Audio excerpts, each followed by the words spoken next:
आप पीछे देख ही रहे होंगे, आपको बता देते हैं इस वक्त यहाँ सभी के जहन में एक ही सवाल है कि ये बारिश आखिर कब होगी, कम गर्मी होगी।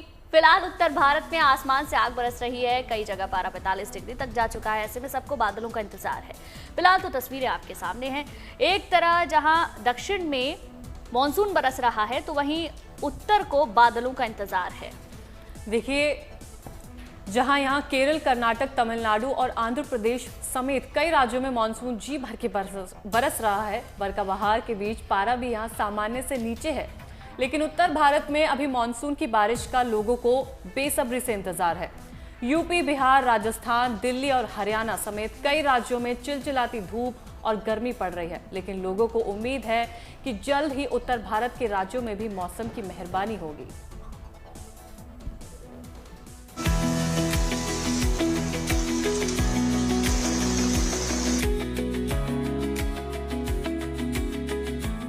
कहीं धूप तो कहीं छाया, भगवान क्या है तेरी माया।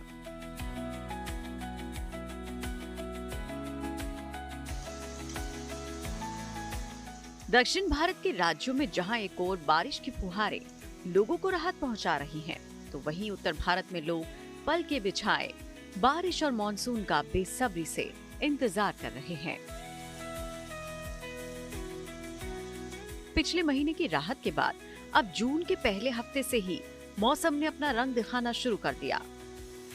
उत्तर भारत के राज्यों में तेज धूप और चिलचिलाती गर्मी ने लोगों का घरों से बाहर निकलना दुश्वार कर दिया है। पिछले 3 दिनों से पड़ रही भीषण गर्मी लोगों के पसीने छुड़ा रही है, और तो और फिलहाल लोगों को भी गर्मी से राहत के आसार भी नहीं दिख रहे।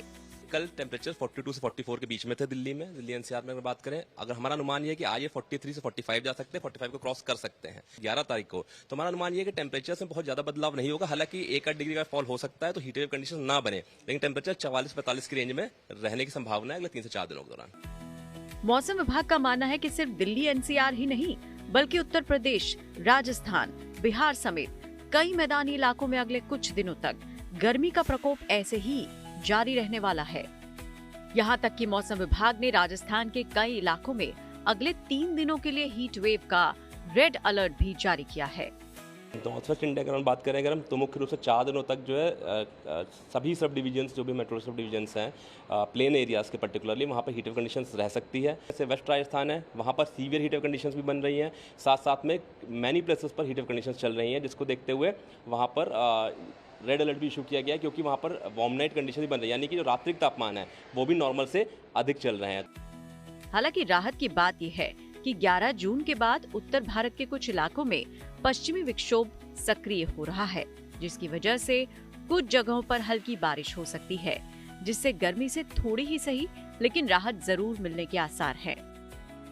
बारिश का बेसब्री से इंतजार इसीलिए भी है क्योंकि कुछ दिनों पहले केरल में निर्धारित समय से 8 दिन पहले ही मानसून की एंट्री हो गई थी, और इसके फैलाव की रफ्तार काफी तेज थी, और इसी कारण उम्मीद जताई जा रही थी कि देश के बाकी के हिस्सों में भी मानसून समय से पहले दस्तक दे देगा और जल्द ही पूरे देश में मानसून की झमाझम बारिश होगी।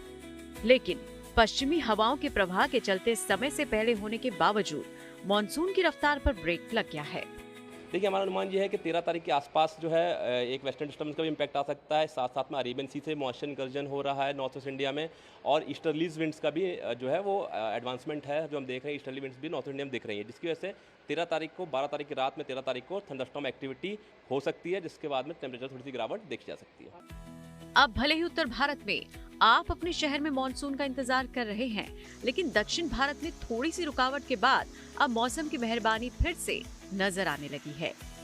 यहाँ केरल, तमिलनाडु, आंध्र प्रदेश समेत कई राज्यों में एक बार फिर से मानसून की बारिश का दौर शुरू हो रहा है। यानी कि उत्तर भारत में भले ही मानसून के आने में अभी थोड़ा समय बाकी है, लेकिन दक्षिण भारत के बाकी राज्यों में मानसून अब अपनी रफ्तार पकड़ रहा है। मौसम विभाग के मुताबिक 7 जून तक मानसून महाराष्ट्र, झारखंड, पश्चिम बंगाल, ओडिशा और असम में एक बार फिर से एक्टिव हो जाएगा, जबकि 24 से 25 जून के बीच मानसून दिल्ली, हरियाणा, उत्तर प्रदेश, राजस्थान, पंजाब और उसके आसपास के इलाकों में दस्तक दे सकता है। क्योंकि जो साउथ इंडिया है जहां पर भी बारिश में थोड़ी सी अभी कमी देखी गई थी, वो आज से लेकर अगले 5-7 दिनों के दौरान जो है हैवी से वेरी हैवी रेनफॉल का एक स्पेल स्टार्ट हो रहा है, जिसमें मुख्य रूप से 11-12 तारीख को 13 तारीख को एक्सट्रीमली हैवी रेनफॉल भी हो सकती है केरला में, कोंकण गोवा में, साथ साथ आपका जो कर्नाटक का क्षेत्र है वहां पर। इसके जैसे साथ साथ हमारा एक्सपेक्टेशन ये, इसके साथ जैसे आगे वर्षा बढ़ेगी, कंडीशन फेवरेबल होंगी, हम इसको इन्फॉर्म करेंगे। मौसम विभाग का मानना है कि मॉनसून इस बार समय से पहले था, लेकिन ये हवाओं के प्रवाह के चलते 29 मई से मुंबई और बिहार बंगाल बॉर्डर इलाकों में ठहर गया और अब उम्मीद जताई जा रही है कि मॉनसून जल्द ही हवाओं के साथ इन इलाकों से निकलकर उत्तर भारत तक पहुंच जाएगा और एक बार फिर से मैदानी इलाकों में मॉनसून की बारिश का दौर शुरू हो जाएगा। दिल्ली से कुमार कुणाल के साथ bureau report, good news today. उम्मीद पे तो दुनिया कायम है। Hope is everything when you hope for it from your true self. कौन चाह रहा है कि आज ही बारिश आ जाए, कल बारिश आ जाए? मैं चाह रही हूँ, हम तो सभी चाहते हैं, जिस हिसाब से बाहर गर्मी है, लू है। कितनी फ्रस्ट्रेशन दिख रही है फेसेस पे कि अभी बारिश आ जाए भाई। अच्छा बारिश आ जाए, अच्छा खासा मूड भी खराब हो जाता है धूप को हाँ ये तो है, सबसे पहले मूड चेंज होता है बारिश। जो मई में उम्मीद जगाई थी ना मौसम में, उसमें हमें लग रहा था कि शायद इतनी तपती गर्मी नहीं आएगी जून में, या फिर ऐसी लू नहीं होगी, लेकिन बिल्कुल उसके उल्टा हो गया। सीजन्स बदलते जा लग रहा है। देखिए कई लोग हैं जो अफोर्ड कर सकते हैं एसी, उनकी अलग बात है, लेकिन ऐसे कई लोग हैं जो शायद कूलर या पंखे में काम चला रहे हैं, तो उनके लिए तो बहुत ही बुरा अभी ये मौसम जा रहा है, बहुत गर्मी है। और देखिए वही मौसम विभाग का भी यही मानना है और कहना है कि अगले कुछ दिनों तक हीट वेव और गर्मी से तो राहत मिलने वाली नहीं है। लेकिन मानसून को लेकर हमारे सहयोगी कुमार कुणाल ने मौसम वैज्ञानिक नरेश कुमार से बातचीत की है, उन्होंने क्या कहा है वो सुन लीजिए जरा। दक्षिण भारत से आ रही है, यानी मानसून वहाँ एक्टिव होने जा रहा है। किस तरीके का मौसम रहेगा आज और आने वाले दिनों में आगे, बताने के लिए हमारे साथ मौसम विभाग के सीनियर वैज्ञानिक डॉक्टर नरेश कुमार हैं। अभी मानसून ये है कि स्लोली साउथ पेनिनसुला से रिवाइव कर रहा है। आज भी अगर आप देखेंगे तो हमारा वहाँ पे हैवी रेनफॉल का इंडिकेशन है। मीन जो मानसून की कंडीशंस हैं वो रिवाइव हो रही हैं। जैसे एक ऑफशोर ट्रफ होता है, मीन एक जगह में हवाएं वेस्टर्ली एक ईस्टर्ली चलती हैं, तो वो उस टाइप का ट्रफ बनता है, वो मानसून के लिए ज़्यादातर फेवरेबल रहता है। वो कंडीशन बिल्डअप हो रही हैं, जिसके कारण हमने आज के बाद जो उसमें वेदर एक्टिविटी बढ़ता जाएगा। जैसे आज के लिए हमारा हैवी रेनफॉल का वार्निंग है 6.5 सेंटीमीटर से ज़्यादा रहने का, उसके बाद ये 12 सेंटीमीटर से ज़्यादा हो जाएगा, और उसके बाद अगर आप 12 तारीख की बात करें तो फिर स्लोली जहाँ पे extremely heavy rainfall mean 20 centimetre से ज़्यादा रेनफॉल होने का अनुमान है। स्पेसिफिकली अगर आप तमिलनाडु की बात करें, जहाँ केरला, कोस्टल कर्नाटका, इवन गोवा के लिए, या साउथ इंटीरियर कर्नाटका के लिए हमारा फिर एक्सट्रीमली हैवी का वार्निंग है।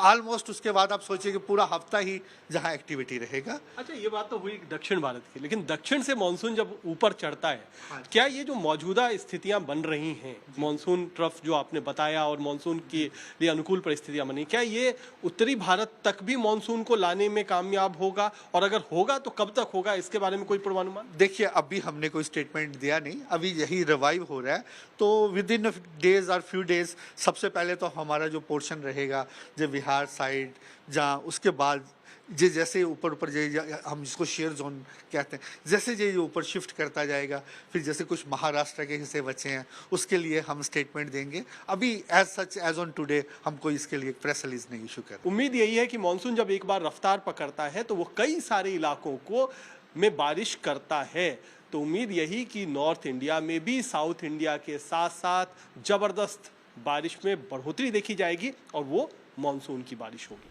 कैमरामैन अजय ठाकुर के साथ कुमार कुणाल, दिल्ली। लेकिन फिलहाल इंतजार करना होगा। जी हाँ, मानसून तो आ चुका है, लेकिन बारिश का उत्तर भारत में कम से कम फिलहाल आपको इंतजार करना होगा। अपडेट आपने देख लिया, अब आपको गर्मी वाला अपडेट भी हम दे देते हैं। फिलहाल तो उत्तर भारत की बात करें तो ये मौसम सावधान करने वाला है। कई शहरों में पारा 45 डिग्री को छू चुका है। आपके सामने ये 6 तस्वीरें हैं और ये तस्वीरें बता रही है कि उत्तर भारत के शहरों का इस वक्त क्या हाल है। दिल्ली, लखनऊ, प्रयागराज, चंदौली, करनाल और जयपुर। तस्वीरें भले ही अलग अलग शहरों की हैं, लेकिन गर्मी का सितम हर जगह एक जैसा ही। प्रयागराज में तो पारा इस कदर हाई है कि यहाँ ट्रांसफार्मर को ठंडा रखने के लिए कूलर लगा दिया गया है। कुल मिलाकर गर्मी से जंग अभी जारी रहने वाली है।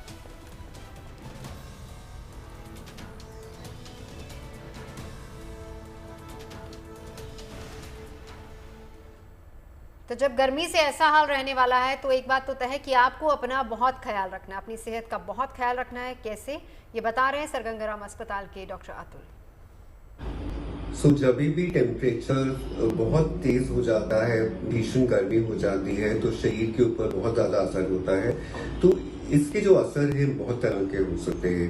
उसमें सिंपल डिहाइड्रेशन से लेके हीट रैश हो सकती है, जो कि होता है नॉर्मली, इचिंग होती है काफी, और जो हमारे स्वेट ग्लैंड्स हैं वो ब्लॉक हो जाते हैं।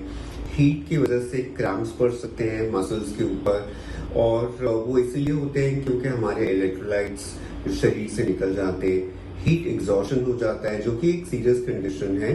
इसमें बॉडी अपना टेम्परेचर मेंटेन नहीं कर सकती, और उसकी वजह से बहुत ज्यादा स्वेटिंग होता है, एक्सट्रीम वीकनेस होता है, सिर दर्द हो सकता है, गिडीनेस, डिजीनेस हो सकता है, और कुछ उल्टी भी आ सकती है। हीट स्ट्रोक एक एक्सट्रीम टेम्परेचर की वजह से होता है, जिसमें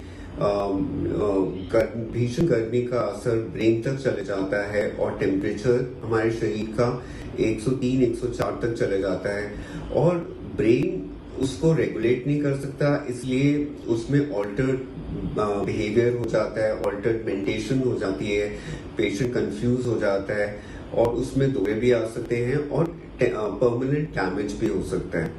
एक और कंडीशन होती है हीट सिंकोप, उसमें फेंटिंग होती है, और टेम्परेरी ब्लड प्रेशर एकदम ड्रॉप हो जाता है। तो ये सब चीजें हैं जो कि हीट से रिलेटेड हैं। एक और कंडीशन है जिसमें होता है रैप्डोमायोलिसिस, वो उसमें होता है हीट से रिलेटेड, मसल्स टूटना शुरू हो जाते हैं, मसल एंजाइम्स टूटते हैं, और अगर एक्सट्रीमली टूट जाएं तो किडनी पे भी इफेक्ट करते हैं।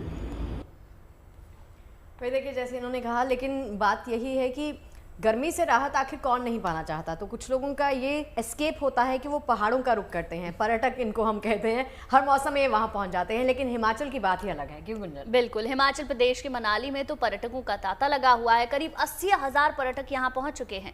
इसके अलावा उत्तराखंड में बागेश्वर का हिल स्टेशन कौसानी भी इन दिनों पर्यटकों से गुलजार है।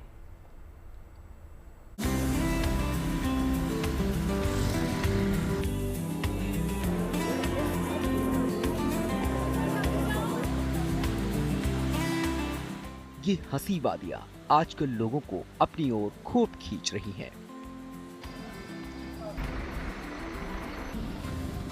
बड़ी संख्या में लोग ऐसी जगहों का रुख कर रहे हैं जहां गर्मी से राहत मिल सके। उन्हीं जगहों में से एक खास जगह है हिमाचल प्रदेश का मनाली, जहां इन दिनों बड़ी संख्या में लोग पहुंच रहे हैं, और यहां की प्राकृतिक खूबसूरती का दीदार करते हुए लोग यहाँ के मौसम को खूब एंजॉय कर रहे हैं। मनाली की सड़क से लेकर होटल तक पर्यटकों से गुलजार हैं।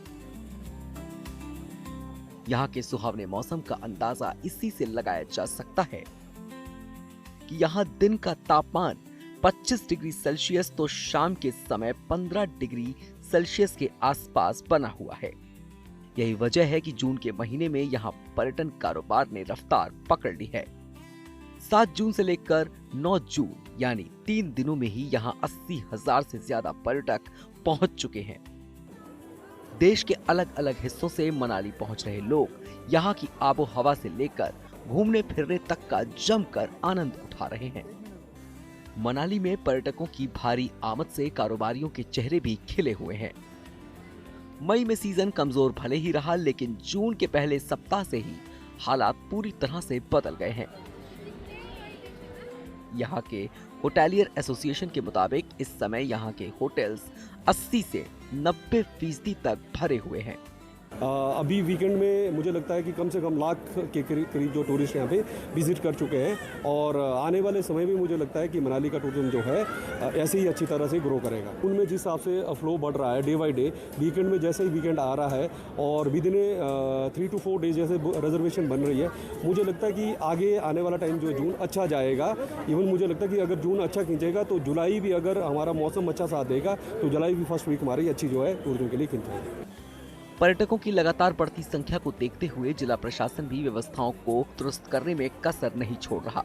पर्यटक अटल टनल, सोलंग नाला, रोहतांग और लाहौल के सिस्सू जैसे स्थानों पर बड़ी संख्या में पहुंच रहे हैं। रोहतांग में बर्फबारी तो सोलंग नाला में एडवेंचर स्पोर्ट्स पर्यटकों को खूब आकर्षित कर रहा है। यही वजह है कि अकेले अटल टनल से 3 दिनों में करीब 42,000 वाहन आर पार हुए हैं। गर्मी से राहत पाने के लिए लोग दूसरे पहाड़ी राज्यों के हिल स्टेशन का भी रुख कर रहे हैं। उत्तराखंड में बागेश्वर के हिल स्टेशन कौसानी और शामा भी इन दिनों पर्यटकों से गुलजार हैं। देश के अलग अलग हिस्सों से पहुंच रहे पर्यटकों के चलते यहाँ के होटल भी करीब करीब फुल है। यहाँ पहुंच रहे लोग यहाँ की खूबसूरती के साथ साथ बोटिंग का भी खूब लुत्फ उठा रहे हैं। इसके अलावा पर्यटक बैजनाथ मंदिर के दर्शन कर भी धन्य हो रहे हैं। गर्मी से परेशान मैदानी इलाकों के लोगों के लिए किसी मनचाही मुराद के पूरी होने से कम नहीं है। मनाली से मनविंदर अरोड़ा और बागेश्वर से जगदीश चंद्र पांडे के साथ bureau report, good news today. और अब बात खेलों के उत्सव की। घाटी में पर्यटन को बढ़ावा देने के उद्देश्य से द्रास में भारतीय सेना की ओर से समर कार्निवल का आयोजन किया गया है। और देखिए, समर कार्निवल में पोलो की 9 टीमें हिस्सा ले रही हैं। इस आयोजन को लेकर स्थानीय लोगों में खुशी का माहौल है और लोगों को यकीन है कि इस तरह के आयोजन से घाटी में सैलानियों की फिर से आमद बढ़ जाएगी।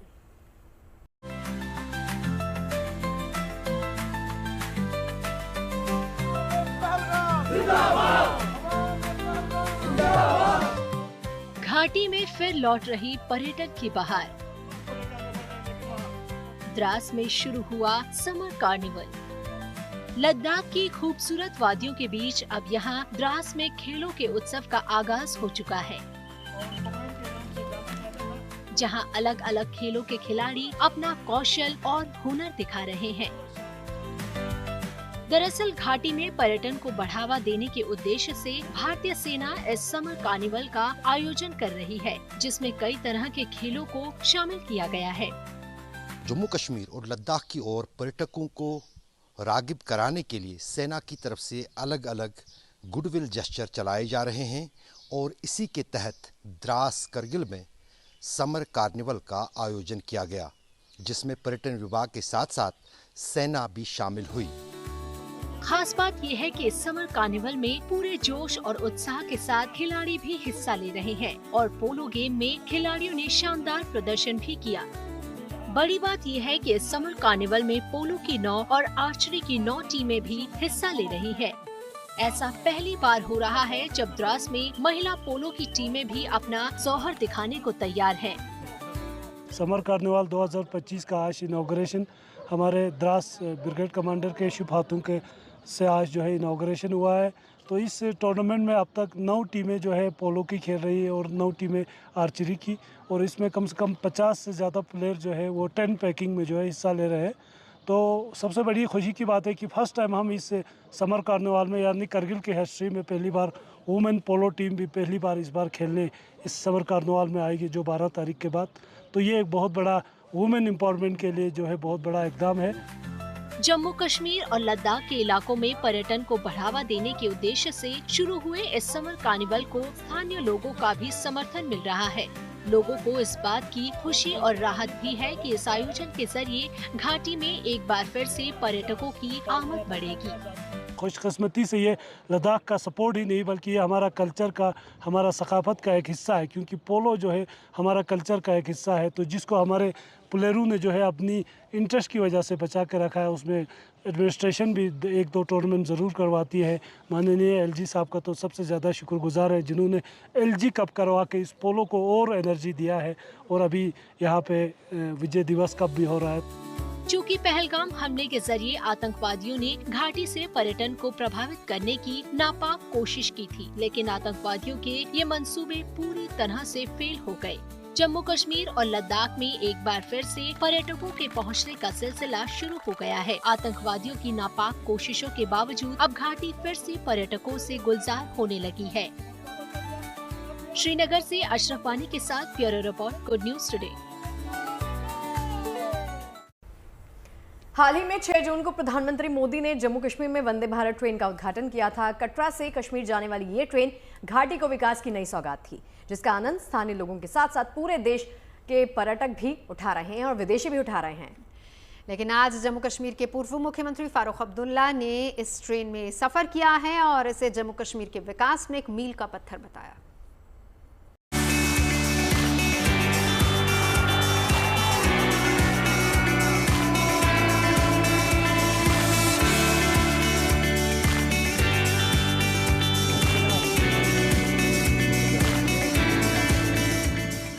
घाटी में विकास के एक नए युग की शुरुआत की सबसे ताजा तरीन मिसाल है वंदे भारत एक्सप्रेस। दुनिया के सबसे ऊंचे आर्क ब्रिज से जब ये पूरी रफ्तार से गुजरती है तो देशवासियों का मस्तक गर्व से ऊंचा उठ जाता है। रफ्तार की इस सवारी पर आज नेशनल कॉन्फ्रेंस के प्रमुख फारूक अब्दुल्ला भी सवार हुए। फारूक ने वंदे भारत एक्सप्रेस से श्रीनगर के नौगाम रेलवे स्टेशन से कटरा तक की यात्रा की। फारूक ने इस ट्रेन को जम्मू कश्मीर के लिए विकास की बड़ी सौगात बताया। सबसे बड़ा ख्वाब मेरा था कि रेल जो है वो हमें भारत के हर हिस्से से जोड़े। आज वो ख्वाब पूरा हो गया और मैं उम्मीद करता हूँ कि लोग इसका ज्यादा से ज्यादा फायदा उठाएंगे, माता के दर्शन के लिए आएंगे। इसके साथ साथ अभी भोलेनाथ के दर्शन होने वाले हैं कि वहाँ पहुँचेंगे। वहाँ न सिर्फ भोलेनाथ के, पार्वती जी के और गणेश जी की वो दर्शन करेंगे। वो आएं और देखें कि भगवान ने कितनी खूबसूरती यहाँ जम्मू कश्मीर को दी। 6 जून को प्रधानमंत्री मोदी ने वंदे भारत एक्सप्रेस का उद्घाटन किया। पीएम मोदी ने कटरा रेलवे स्टेशन से 2 वंदे भारत एक्सप्रेस ट्रेनों को हरी झंडी दिखाकर रवाना किया था। आसान और आरामदायक सफर के साथ वंदे भारत एक्सप्रेस घाटी में विकास की पैगाम लेकर पहुंची। जम्मू के कटरा और कश्मीर से श्रीनगर के बीच चलने वाली ये ट्रेन सामरिक रूप से जितनी अहम है उतनी ही व्यापार और विकास के लिए। जम्मू कश्मीर में एक साथ 2 जोड़ी वंदे भारत ट्रेनें चल रही हैं।